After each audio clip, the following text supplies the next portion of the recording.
Ready to go? Yes.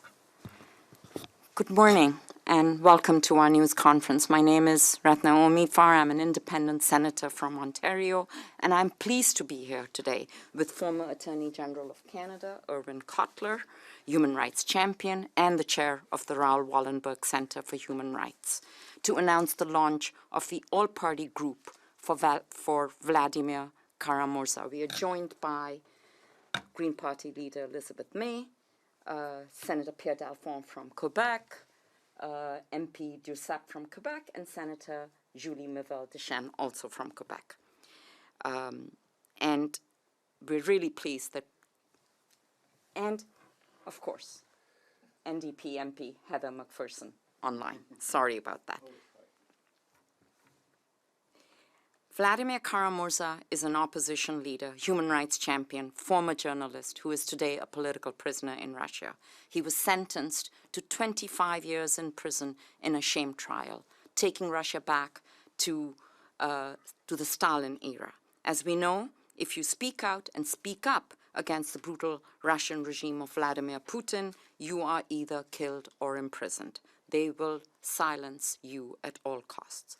For many years, Vladimir Kara-Murza has risked his life to follow his ideals and to fight for a free Russia. He was poisoned by this brutal regime because of his advocacy work. He is also a key champion with the spread of the Magnitsky Act and helping Canada pass this into law. He represents more than 500 political prisoners in jail in Russia, according to Russian human rights organization Memorial. As he has so eloquently said, the night, as you know, is darkest just before the light. By launching this group, we can shine the light on Vladimir, on his ideals and advocacy, and on other political prisoners that want and are working for a free Russia. He embodies the movement for a democratic Russia. We believe that Canada has tools that it can use, principally at this point, the ability to bestow an honorary Canadian citizenship on Vladimir, and we will be tabling a motion in the Senate and in the House to do so. That would be symbolic because Canada stands for a free Russia and for the political prisoners who have been persecuted. It will also provide support to Vladimir, who is in poor health, to know and understand and feel our support and know that he is not alone. He is cared for by us and by others throughout the world, and that his actions and bravery are not in vain. I'm going to hand it over to Irwin Cotler to say a few words. Thank you, Senator. Merci. Et c'est un très grand plaisir d'être ici parmi vous ce matin. We held our first meeting of the all-party parliamentary caucus, the case and cause of Vladimir Kara-Murza, just before the press conference today.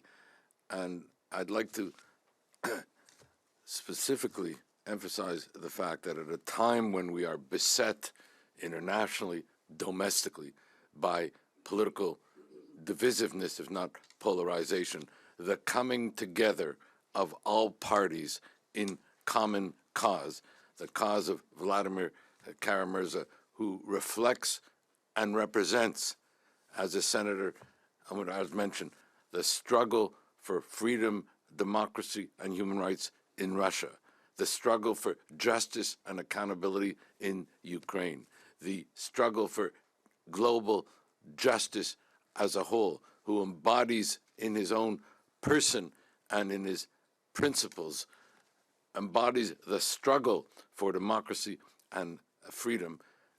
Conferring honorary citizenship on Vladimir Kara-Murza will be a recognition, an affirmation of the fundamental, indeed foundational values that Canada itself seeks to reflect, represent, affirm, and advocate. So we're delighted that we could come together here in common cause today. I'm also representing the Parliamentary Assembly of the Community of Democracies, which 6 months ago appointed me as a special envoy in the case and cause of Vladimir Kara-Murza. We have a 10-point action plan. I will not go into it other than to say that the centerpiece of that advocacy is the conferral of honorary citizenship on Vladimir Kara-Murza, which in so conferring will bring not only honor to Canada and to the case and cause of Vladimir Kara-Murza, but will advance, as I mentioned, the pursuit of global justice, of justice and accountability in Ukraine, of the protection of those arbitrarily detained in Russia, on behalf of the person, Vladimir Kara-Murza, who has come to be known as the Mandela of Russia. I'll turn it over now to my colleagues for any further remarks in that regard. Alors, bonjour tout le monde. Kara-Murza est dans le début de quarantaine. C'est un homme qui est emprisonné pour ses convictions, un homme qu'on a tenté d'empoisonner 2 fois, un homme qu'on n'est pas capable de tuer par le poison, donc on lui a donné une injection de poison judiciaire, on lui a fait un faux procès et on l'a condamné à l'emprisonnement pour 25 ans. Et là, on pense qu'on va l'oublier. On l'a mis dans une cellule en banlieue de Moscou et on pense qu'il va être aux oubliettes. Non, il n'est pas aux oubliettes. C'est un espoir que nous avons tous parce que nous avons confiance que la Russie un jour va devenir le grand pays qu'elle était, une démocratie où chacun a sa place. Mais le régime de Poutine n'accepte pas, ne tolère pas la dissidence, il ne tolère pas la contestation, il ne tolère pas d'avoir tort. Et c'est pour ça qu'il faut affirmer que ceux qui parlent en Russie, ceux qui disent que le régime est inacceptable, sont entendus. S'ils ne sont pas entendus au Kremlin, ils sont entendus à travers le monde, et je sais que beaucoup de Russes les entendent aussi. Et nous ne voulons pas que Kara-Murza soit oublié dans sa cellule, et c'est pour ça que nous proposons, dans les jours qui viennent, qu'il soit déclaré citoyen honoraire du Canada, comme l'a été Mandela avant lui, comme l'a été d'autres personnes, qui sont des symboles d'espoir, de liberté et de liberté de pensée et de parole. Merci. Oui. Bonjour tout le monde. Bien, d'abord et avant tout, je pense que Irwin a souligné quelque chose de très important. Vous n'avez pas nécessairement vu le plus beau visage de la politique si vous avez regardé la période des questions dans les derniers temps, et c'est tout à fait normal en fin de session. Maintenant, je pense que ce que vous voyez aujourd'hui, c'est tout le contraire. C'est ce que la politique a de plus beau à offrir. C'est-à-dire qu'il y a des gens de tous les horizons politiques qui se rassemblent et qui parlent d'une seule voix. Et à ce moment-là, bien, cette voix-là, elle est beaucoup plus puissante, elle est beaucoup plus forte et elle porte beaucoup plus loin. Et c'est ce qu'on fait aujourd'hui. C'est ce qu'on va faire au Sénat avec une motion. Vous ne verrez pas souvent un souverainiste québécois vanter ce qui peut se faire au Sénat, mais je le fais ce matin justement parce qu'on doit parler d'une seule voix. Puis il faut d'abord et avant tout penser à Vladimir qui est enfermé présentement en Russie avec un simulacre de procès, comme l'a dit mon collègue juste avant moi. On pense aussi à Evgenia, sa femme, qui milite extrêmement fort partout à travers la planète et qui fait en sorte que des parlementaires comme nous se rassemblent à la base, parce que c'est une des actions de sa femme qui lâchera jamais le morceau, c'est son mari qui est en dedans là, présentement. Donc, vous avez ce qu'il y a de plus beau ce que la politique a de plus beau à offrir aujourd'hui. On espère juste que ça, justement, ça ne restera pas lettre morte et que notre voix portera plus loin et beaucoup plus haut. Merci beaucoup tout le monde. Merci à tous mes collègues ici, membres du Parlement, mais aussi députés de Chambre des communes, puis aussi avec notre collègue du Sénat. Et particulièrement, mon inspiration et chers collègues, c'est un honneur d'être ici avec Irwin Cotler, l'ancien ministre de Justice et héros pour les droits humains partout au monde, et maintenant avec le centre de Raoul Wallenberg. Et aussi avec mon cher collègue Alexis, Brunelle-Duceppe, moi-même comme Parti vert, du Parti conservateur, James Bezan, qui fait l'effort d'être ici. J'espère qu'il va arriver. Et aussi les autres, comme Heather McPherson, MPD, ne peut pas oublier de donner la parole à Heather immédiatement après moi. Mais nous sommes ensemble pour une raison tellement importante. C'est pour la liberté, pour la cause de Vladimir Kara-Murza. In this time since February 24th last year, where we stand in solidarity with Ukraine, we must not forget the courage and the bravery of those who are dissidents in Russia, the peace activists in Russia, the people of Russia who deserve far better than Vladimir Putin. They deserve a leader like Vladimir Kara-Murza, and that's why he's in jail. Putin should be in jail. Vladimir Kara-Murza, as an honorary Canadian citizen, we can stand more shoulder to shoulder with him and make the case that we believe Vladimir Kara-Murza, as an honorary Canadian citizen, will garner more support, more profile, more help from Canada in ensuring that the people of Russia have a government that can work for them. Merci beaucoup, et à Heather maintenant. Thank you, Elizabeth. Thank you all for being here today. I wish I could be with you in person. Unfortunately, that's not possible this morning. My name is Heather McPherson. I'm the Member of Parliament for Edmonton Strathcona and the Foreign Affairs Critic for the New Democratic Party. And I want to thank all of those who have joined us to show that this is, in fact, a cross-party initiative, that this is not a partisan issue. This is not an issue that will divide us, but rather an issue that brings us together. We're all here today because we believe that giving honorary citizenship to Vladimir Kara-Murza is the right thing to do. It is a recognition of the work that he has done to protect democracy, to protect the people of Russia from the corruption and from the lies and from the crimes committed by Vladimir Putin. And it's also a recognition, I believe, of all of those in Russia, outside of Russia, who are fighting for truth to come forward, who are fighting for justice, for Ukraine, for Russia, for the Russian citizens who, as Elizabeth mentioned, deserve so much more than the evil and corrupt leader that they have within Vladimir Putin. We also are here today because this is a way that as parliamentarians, we can add sunlight to this issue. We can do something, even if it is honorary, even if it is a small step, to hopefully let the criminals in Russia, let Vladimir Putin and his thugs know that we are watching, that the world is watching, that the world has not looked away from the problems, that the illegal war in Ukraine, that the world will continue to focus on ensuring democracy, ensuring justice, ensuring that international human rights and international human law are protected. This is a way that we can protect Vladimir Kara-Murza as well. That you know the world needs to be shown that we are paying attention, and that the attacks on Vladimir Kara-Murza are attacks on democracy. They are attacks on the rule of law. And that Canada will stand with Vladimir Kara-Murza. All New Democrats, and I know members from all parties, hope that the government will move on this important initiative and provide honorary citizenship to Vladimir Kara-Murza as soon as possible. Thank you very much. Hi, I'm Anthony Housefather. I'm the Liberal Member of Parliament for Mount Royal, and I also wanted to, on behalf of myself and on behalf of many of my colleagues in the Liberal caucus, stand up and say how Vladimir Kara-Murza's struggle is a struggle not only for himself, but for freedom, for democracy, for human rights. And there are some times in Canada where we look at politics and we say there's such polar opposition. Everybody is fighting one another. There's a lack of consensus, there's a lack of civility.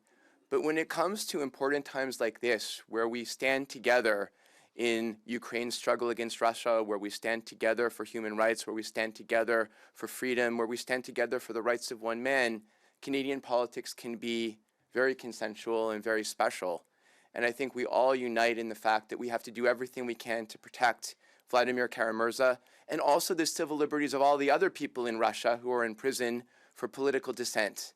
And so it is with great pleasure that I stand with all of my colleagues from all parties, from the House and from the Senate, in order to say that we must do everything we can in Canada to protect Vladimir Kara-Murza.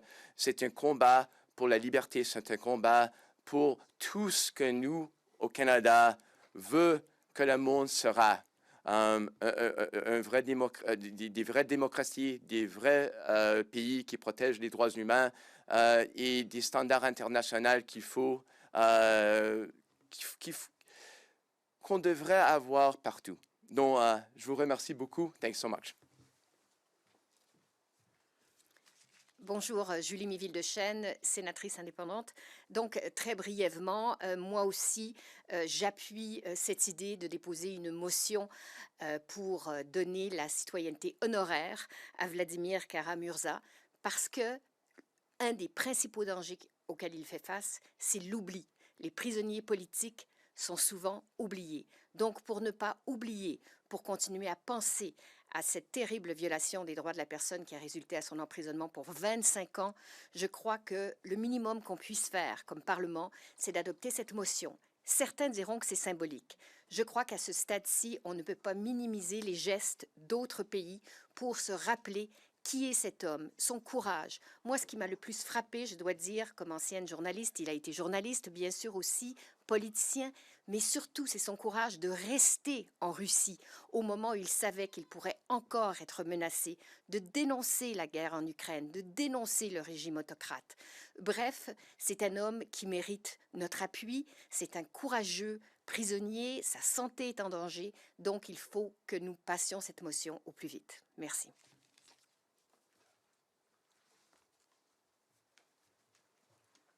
My name's John McKay. I'm a member of Parliament for Scarborough-Guildwood and chair of the Defense Committee.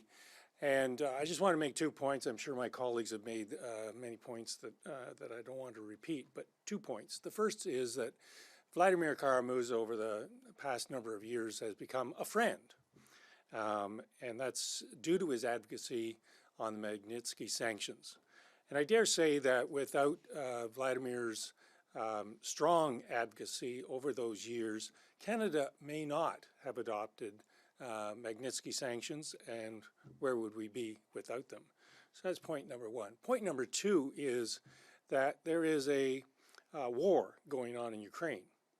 And I don't know how that war is going to turn out. I don't know whether one side will win or the other side will win, or it'll devolve into a cold war of some kind or another, or a guerrilla conflict. But unless and until government, particularly in Russia, changes in a democratic direction, hopefully not so naive as to think that democracy will start blooming in Russia, but if it at least starts to change in a democratic direction, Vladimir Kara-Murza will be one of the foremost proponents of that change in direction. And for his sake, and for our sake, and for the sake of the Russian people, I sincerely hope that he survives to see a directional change in government in Russia. And that will be to all of our benefits. And it will be a direction change in a global conflict, which is very significant. So I know that's a hope, but maybe something we're doing today will help with that hope.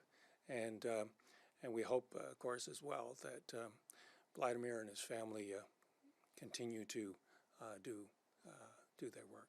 So thank you.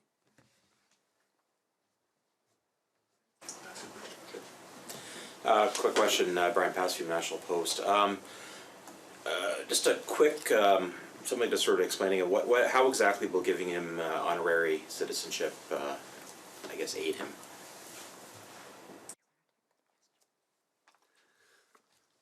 Well, if we look at past process and procedure, we can do this, and we are pursuing the route of securing unanimous consent for that purposes by way of House and Senate resolutions, or one can pursue it at the executive level by way of an order in council. Both of these routes have been pursued in the past. We are at this point exploring both. Our main purpose at this point is to advance this as quickly and as effectively as possible.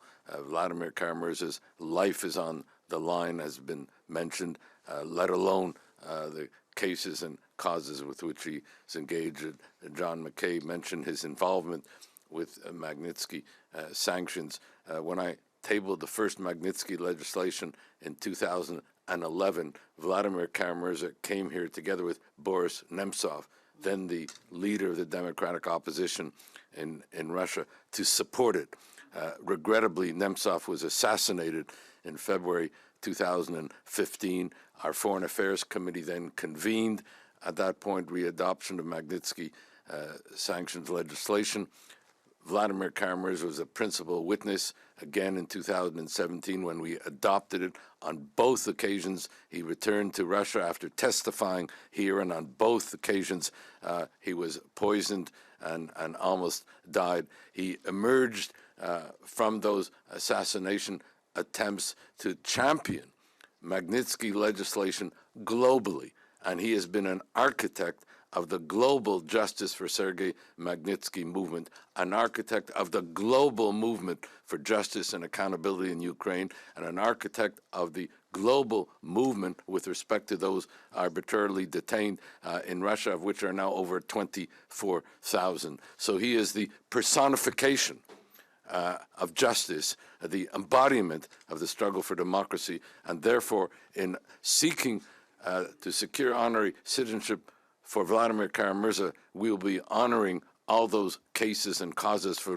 which he has stood so bravely, which reflect and represent Canadian values. And we trust that one of the two routes that we mentioned, which was the point of your question, will be the one most pursued efficaciously and with all deliberate speed.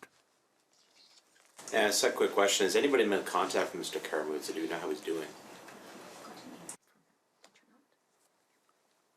Yes, we have been in touch with Vladimir Kara-Murza. Just yesterday, he put out a communique, another testament to his incredible courage when he spoke about how this is the dawn of hope for him, and he hopes for Russia. But his health is in serious risk.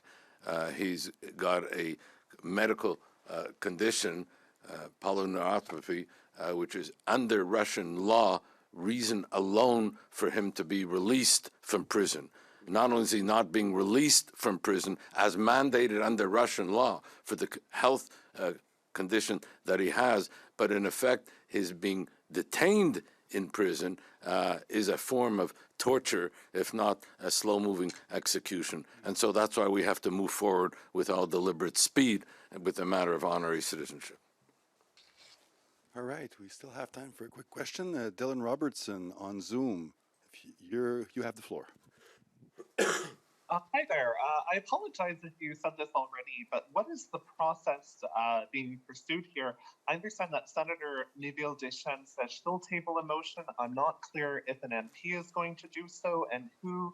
And I'm also wondering the specific date each of these parliamentarians are going to make the motion, because Mr. Cotler just suggested there might not even be a motion. It might be an order in council. So can someone please just give me the who and the when? So thank you for the question.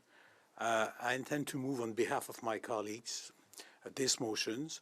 As the minute I have support in all the groups, so we're negotiating with the other groups to make sure that there's a motions that has wide support in the Senate and could be adopted expeditiously. Honorific citizenship is not necessarily something which is in the law. It's something that we'll do as parliamentarian, and we grant this title. So it's up to us to do it. The government could use the law and grant citizenship under the humanitarian conditions. That's something else. But what we are proposing as parliamentarians is to act within our field of jurisdiction or within our own domain, so which is to adopt the motions that will recognize him as an honorific citizen of Canada. Does it answer your question? So I'll speak to it from the House standpoint. We have all parties on side. Elizabeth is here. Bloc is here. I know the Conservatives are very supportive. Sorry? Heather's on Zoom. Oh, Heather's on Zoom as well. So we've got all the parties on side. We've gone through the various ministers that would be affected, and they are on side. We are now at the point of the House leadership that hopefully will sign off on a unanimous consent motion or something similar, and we would like to do it so that all of us in both houses can sign on for this, because the last thing we want to do is have anything go sideways at the last minute. So we're very close. Dylan, we have time for a quick follow-up. Good stuff. So I understand that there is no timeline for either house on when the motion is coming. Please correct me if I'm wrong about that. And I'm just also wondering about the other main opposition leader in Russia, Alexis. I'm just curious why he's not being highlighted to the same extent, if that's because he didn't have that sort of communication with Canada, or if it's some of the things he said about nationalism before.